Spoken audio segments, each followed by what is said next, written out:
Es tan fácil caer en rutinas, en hábitos nocivos para nuestra salud y en depresión, en caer en estados de ansiedad por obtener lo que sentimos que necesitamos para completarnos. Mientras vamos en busca de aquello que necesitamos, conspiramos contra nosotros mismos para convertirnos en esclavos de una ilusión.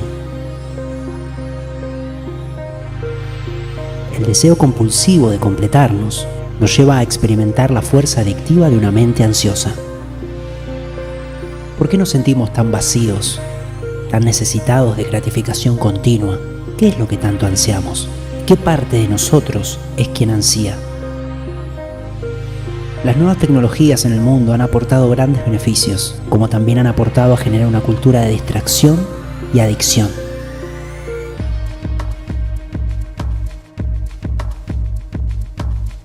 Las cosas que hacemos desde que nos levantamos hasta que nos acostamos están asociadas al uso de aplicaciones móviles, ordenadores, televisión y una nula reflexión sobre las experiencias que vivimos. Una nula conciencia sobre nuestra capacidad de decisión en nuestras acciones y la responsabilidad sobre sus efectos. Y luego buscamos soluciones express para una vida caótica, plagada de problemas, para los cuales mentalmente no percibimos solución.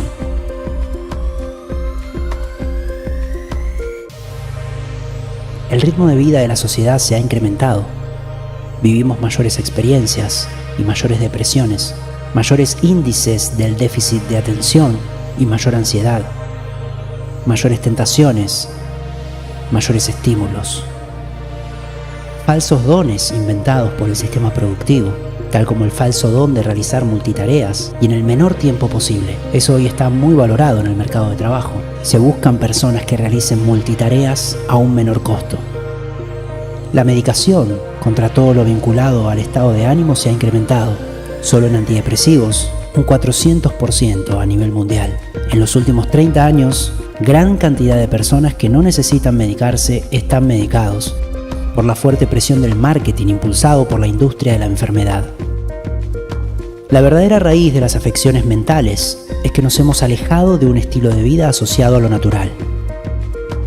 Cada elemento valorado del mundo externo es un cerrojo más hacia la conciencia de nuestro ser. Todo lo externo carece de valor, y lo que carece de valor no puede ofrecer nada para la sanación de nuestra mente. El objetivo de la vida para ti es muy simple: ser saludable y feliz. Y puedes lograrlo alimentando conscientemente tu cuerpo, manteniéndolo activo con actividad física, y también cuidar los alimentos para tu mente y para tu alma. Es muy común relacionar la palabra alimento con aquello que sirve para ingresar a tu boca, pero alimento es también lo que miras, lo que hueles, lo que escuchas, lo que piensas y lo que dices. Tus sentidos reciben alimento en forma de impresiones. Y es muy útil procurar a conciencia que ese alimento sea nutritivo.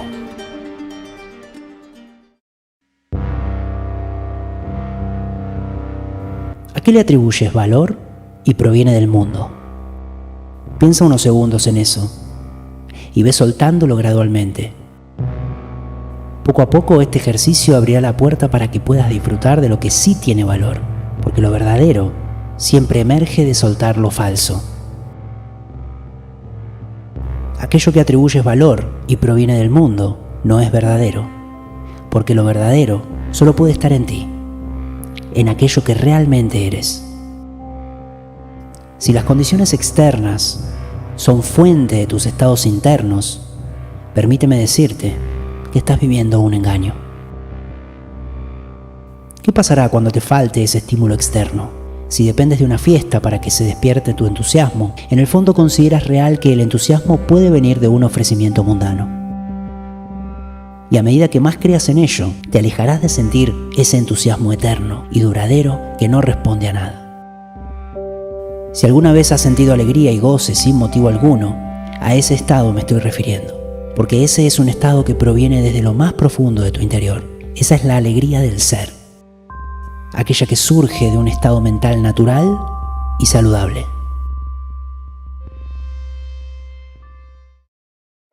La tradición científica oriental llamada Ayurveda menciona que actualmente como seres humanos hemos cubierto la parte más profunda e importante de la mente. tiene un concepto de enfermedad mental y un concepto de mente totalmente diferente a la visión occidental.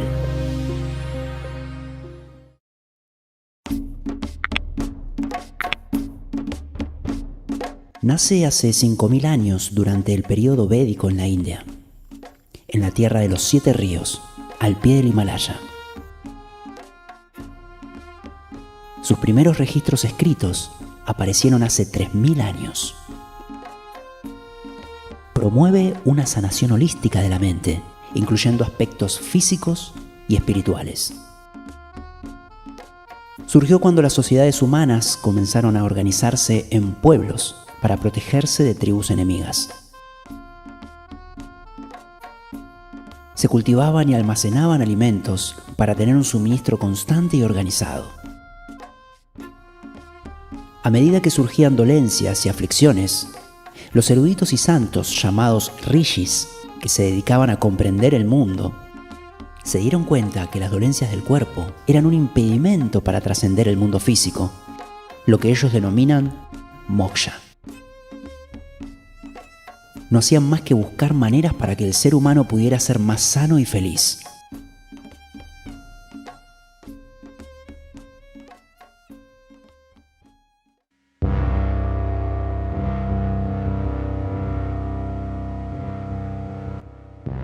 El funcionamiento indebido del cuerpo y la mente es causado por un desequilibrio entre 3 centros de energía llamadas doshas. Estamos compuestos de 5 elementos: espacio, aire, fuego, agua y tierra.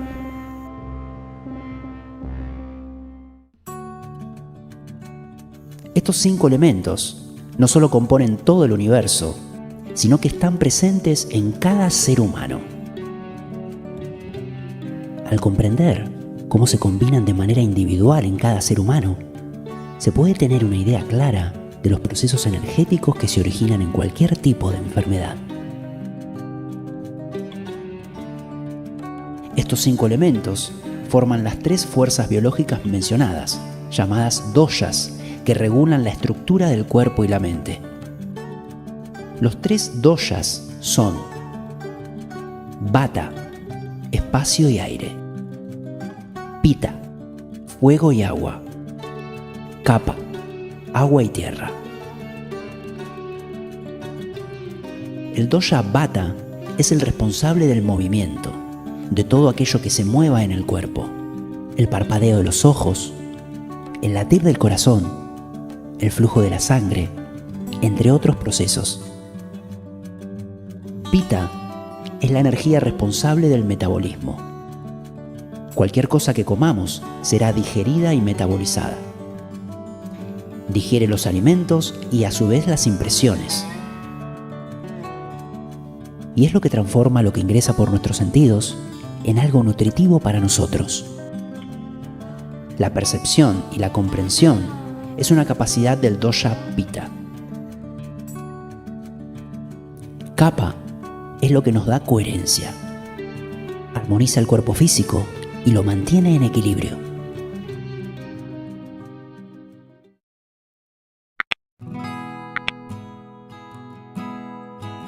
Todo médico ayurvédico, lo primero que intenta en un paciente es equilibrar los doshas.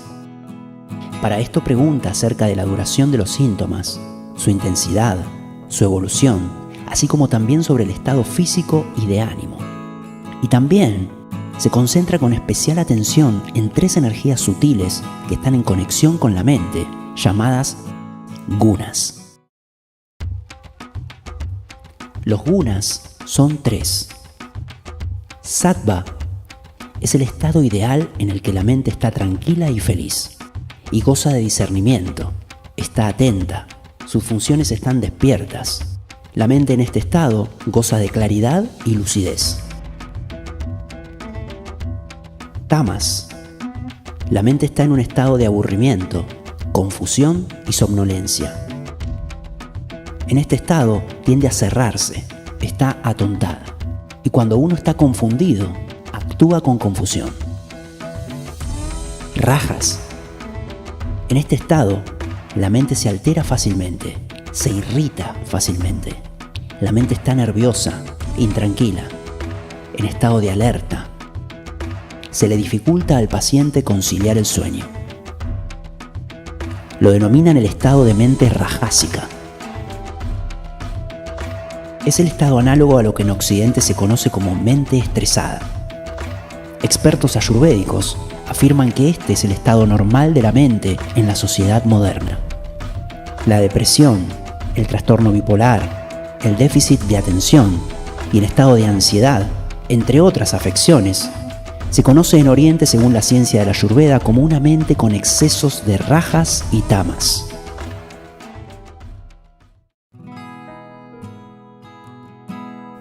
La medicina occidental surge en el año 460 a.C., durante el llamado siglo de Pericles, en la isla griega de Kos.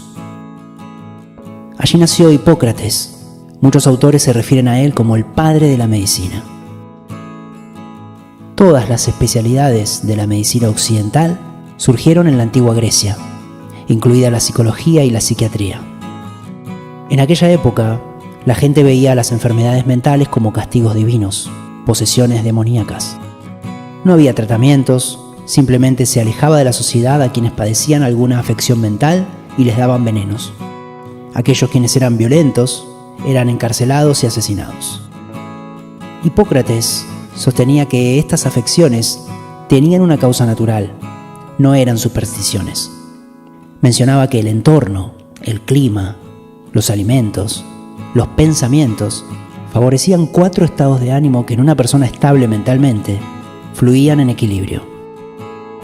Muchas veces ese equilibrio se perdía y, llegado al extremo, la persona ingresaba en un estado mental peligroso para sí mismo y para los demás. Expuso muchos métodos terapéuticos para restaurar el equilibrio físico y mental que causaban muy buenos resultados, todos ellos basados en el contacto con la naturaleza, en el poder sanador del cuerpo y la mente para autosanarse a través del contacto con la naturaleza. Mencionaba que el cuerpo en sí mismo tiene el poder de equilibrarse naturalmente. Estas tradiciones médicas griegas fueron incorporadas por el Imperio Romano. A medida que el imperio colapsaba, el conocimiento se iba perdiendo. La Iglesia Católica tomó influencia en la actividad académica de todo el imperio, y quien desafiara a la Iglesia en sus ideologías podía ser condenado o asesinado por herejía. Hasta que surgió un filósofo y físico llamado René Descartes en el siglo XVII. Él mencionó que la realidad se dividía entre un componente material y otro espiritual, y pensaba que la Iglesia debía abocarse a las cuestiones del alma y dejar los asuntos del funcionamiento del cuerpo a los científicos de la época. Las autoridades eclesiásticas decidieron aceptar su petición. Desde aquel entonces, infinidad de científicos comenzaron a estudiar el cuerpo y la mente, y el alma quedó supeditada a la religión. Esa fue la época en la humanidad occidental donde los estudios sobre la mente, el cuerpo y el alma se separaron para siempre. Desde ahí comienza el pensamiento dualista. Incluso se buscaba la sanación del cuerpo por un lado y la sanación de la mente por el otro. Y ahí sucede lo imposible, lo que nunca pudo haber sucedido. Sin embargo, ha cobrado relevancia por haber sostenido el pensamiento separado. Comienza la visión del ser humano como un individuo fragmentado. No se puso en tela de juicio la idea de separación, más allá de que en realidad no pudo haber sucedido nunca, porque no puede el amor separarse a sí mismo del amor. Pero el hecho de que todos nos creímos que estamos aquí, en este mundo físico, parecería indicar que estamos separados, y ese fue el pensamiento que se ha tomado en serio, y no nos hemos reído de él.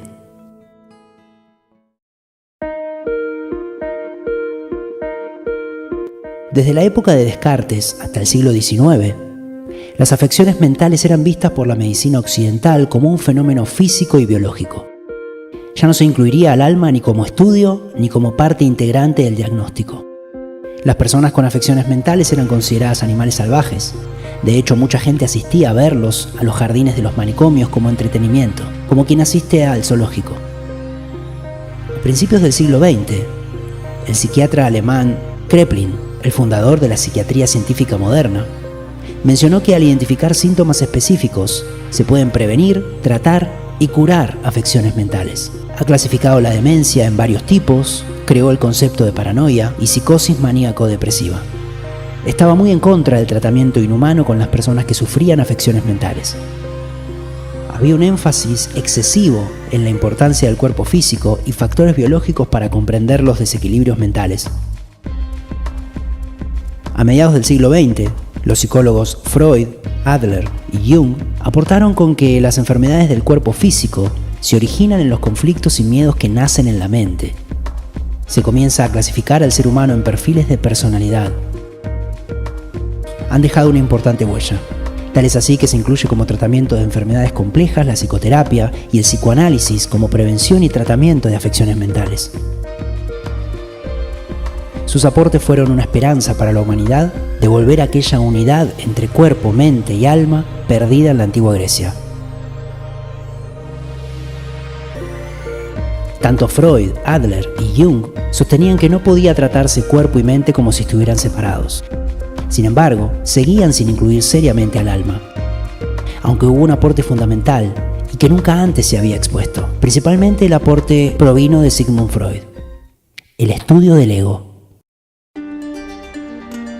La parte de la mente condicionada por el contacto con el mundo físico, y a su vez detalló con enorme profundidad los mecanismos mentales que utiliza esta parte de la mente para conservarse en la psiquis. A los psicólogos de la época, más allá de su importante aporte, se les olvidó aclarar que todo el análisis de la personalidad y el ego es un análisis ilusorio, porque la personalidad y el ego fueron fabricaciones originadas en el miedo. El yo que ellos mencionan es un yo separado del verdadero ser. Entonces, en realidad, es un falso yo. No se pone en tela de juicio que el yo al que analizan es un yo separado. Y al no ponerse en duda la creencia en la separación, seguimos alejados de la idea verdadera de que todos somos uno. Desde ahí, todo lo que amenace la existencia del ego y no hable de separación fue descartado, y es descartado hasta nuestros días. Por lo tanto, se analizaron múltiples personalidades y la mente egoica con sus mecanismos de defensa, pero sin tomar en cuenta la culpa inconsciente que tiene todo ser humano por haber creído en la separación. Particularmente Freud describió de forma muy sistemática y lógica cómo funciona el ego, y si no hubiera sido por él, no se hubiese llegado a verlo como la causa de la separación entre la mente sana y la mente antinatural que todo ser humano posee. Freud expuso todo su análisis brillante del ego, describiéndolo como una parte de la mente, pero sin hacer mención a que esta parte de la mente se creó como defensa a nuestro verdadero ser. Sin embargo, todo lo que se habla sobre el ego en la espiritualidad de Occidente está basado en los aportes de Freud. Lo cierto es que toda la historia de la medicina occidental obvió el mundo del espíritu, que nada tiene que ver con el mundo material. Nuestra conexión con el espíritu no es una creencia o un sistema de pensamiento, es una experiencia presente que trasciende cualquier cosa de este mundo. El espíritu es nuestra verdadera realidad, nuestro verdadero hogar, pero no tiene nada que ver con nuestra realidad aquí. Es por eso que en toda la historia no fue considerado. Y actualmente estamos en la época de deshacimiento del error. Fue así que han surgido muchos libros y muchos autores que aportan a deshacer el error de separación. La unidad, aquí en el plano físico, no puede ser comprendida. Es por eso que las mentes de los grandes pensadores la han dejado de lado. Solo puede ser aceptada. El intentar comprenderla solamente nos enreda en ella, porque la intentamos comprender con significados instalados de separación. Afortunadamente, hay un sistema de pensamiento del espíritu, un sistema de pensamiento basado en la unidad que hace que ésta se plasme en la vida. Cada experiencia crea una cicatriz en la mente, una impresión en ella. Lo que la psicología occidental denomina la mente subconsciente, en Oriente lo denominan samskara. El samskara vendría a ser un depósito de experiencias, impresiones, interpretaciones, recuerdos que la persona almacena en su mente. En el samskara está el número total de cicatrices de la mente que han quedado almacenadas. En Occidente se lo llaman traumas o fobias. Sostienen que siempre podemos crear nuevas impresiones, nuevas experiencias que se alojarán en el samskara. Análogo a un ordenador, el samskara de la mente sería el disco duro. Y lo que intentan detectar son los virus del disco duro y en qué programas, lo que serían experiencias pasadas, estarían alojados. Una vez detectados, se procede a eliminarlos y generar nuevos programas o nuevas impresiones. Toda esta reingeniería en el disco duro se lleva a cabo a través de la educación y el aprendizaje. Apelan a la curiosidad y la disciplina del paciente para aprender nuevas cosas, incorporar nuevas ideas y vivir nuevas experiencias.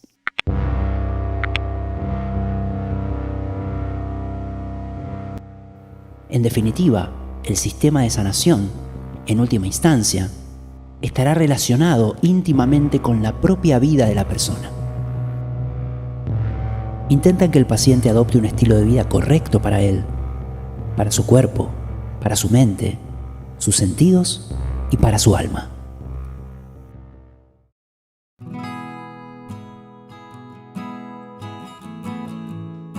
Un pilar central del tratamiento es la alimentación. Ellos afirman que los alimentos que ingerimos no solo nutren el cuerpo, sino también la mente y la conciencia. Todos los alimentos ayurvédicos están clasificados según los gunas mencionados. Alimentos sáttvicos, rajásicos y tamásicos. Los alimentos sáttvicos potencian la claridad de la mente. Alimentos rajásicos y tamásicos crearán confusión, negatividad, agresión, irritación y depresión. Ciertos alimentos tienen funciones combinadas para nuestra mente. Por ejemplo, el picante es rajásico en una primera instancia, ya que da energía y calor. Pero poco tiempo después se convierte en tamásico, ya que conduce al letargo. Los médicos ayurvédicos prescriben 1200 productos individuales a base de plantas que incluyen diferentes partes como hojas, tallos, raíces y semillas. Estos productos son prescritos para afecciones mentales como complemento de tratamientos. A su vez, todo tratamiento es integrado con la disciplina del yoga, un sistema tan completo como la ciencia de la Ayurveda. De hecho, en gran parte de la India, ambas disciplinas se enseñan juntas. El yoga, a través de ciertas posturas y ejercicios de respiración, ayuda a desbloquear doshas que pueden estar estancados. Impulsa la apertura de estos y a su vez los mantiene en equilibrio. Si bien en Occidente el yoga está visto como una clase de ejercicio físico, se suele integrar a los tratamientos para coordinar las funciones de los músculos y nervios del sistema nervioso central y periférico. Guía a la mente al estado mental sátvico, donde ésta emana tranquilidad y paz.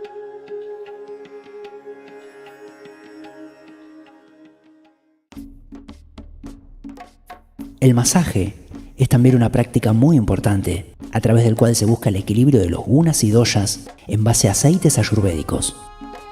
Los tratamientos también incluyen entrenamientos de meditación para trabajar con los pensamientos del paciente. Se enseña a no rotular pensamientos. Sin embargo, como una modalidad de la psiquiatría ayurvédica, se enseña a clasificar pensamientos entre útiles y positivos e inútiles y negativos. Pero lo que el mundo occidental en sus aportes al estudio de la mente ha venido sosteniendo por siglos es el sistema de pensamiento del ego, el cual es lógico y consistente, totalmente justificado. Sin embargo, es totalmente falso, porque su idea primigenia es la separación, que es falsa. Por lo tanto, dicha creencia en ese pensamiento tiene a todo el sistema de falsedad. Hay 3 piedras angulares para entender el sistema de pensamiento del ego: castigo, culpa y miedo. Castigo es análogo al término eclesiástico de pecado, y el castigo es lo que surge por el pensamiento de separación del amor. También se enseña como pecado original. El sentirnos separados del amor es en sí un impulsor del castigo, Psicológicamente es inevitable que nos sintamos culpables por haber creído el pensamiento de separación, lo cual da pie a otro de los pilares, culpa, y posteriormente al tercero, el miedo. Estos tres elementos se retroalimentan entre sí. La culpa se puede definir como la experiencia de haber sido castigado. Y uno mismo es autocastigado hasta tanto no deshaga la creencia que sostiene acerca de estar separado del amor. Es por eso que desde que uno cree estar separado de su verdadero ser, experimenta culpa. Culpa que en la mayoría de las personas se arrastra por toda la vida de manera inconsciente, a no ser que se decida deshacer ese pensamiento de separación. Para ello hay diversos sistemas de enseñanza en la humanidad actual. Tal como se ha mencionado, los aportes de Freud con los mecanismos de defensa fueron notables. Él decía, simulamos que la culpa no está ahí, por medio de la negación, y la proyectamos a otros, pensando que así nos liberamos de ella. Utilizamos la negación y la proyección como dos mecanismos básicos. Hoy en día, el análisis del ego es la mayor prevención frente a afecciones mentales, porque algo que también aportaron estudios de psicología transpersonal es que el ego está detrás de todas las afecciones mentales. Todas provienen de un desequilibrio egoico, tal como la importancia desmedida hacia la propia personalidad, lo cual genera paranoia, delirios de grandeza, identificación patológica con otras personalidades, es decir, creerse que uno es otra persona, desconexión con la realidad, etc. Ver al mundo como algo separado de ti es subestimar tu propio poder perceptivo, tu propio poder co-creador. Aun cuando la realidad que ves no te guste, siempre la has elegido tú. Y en ese proceso de percibir tu interior integrado al mundo, lo que te guía es tu sentir. Tu propio sentir no te permitirá engañarte. Claro que puedes engañar a otra persona y decirle que estás bien cuando en realidad estás mal, pero a lo que nunca puedes engañar es a tu propio sentir. Tu sentir es tu guía, siempre te dice la verdad.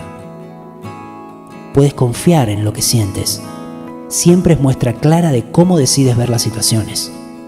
Si estás sufriendo, es porque estás eligiendo ver una determinada situación desde y con sufrimiento.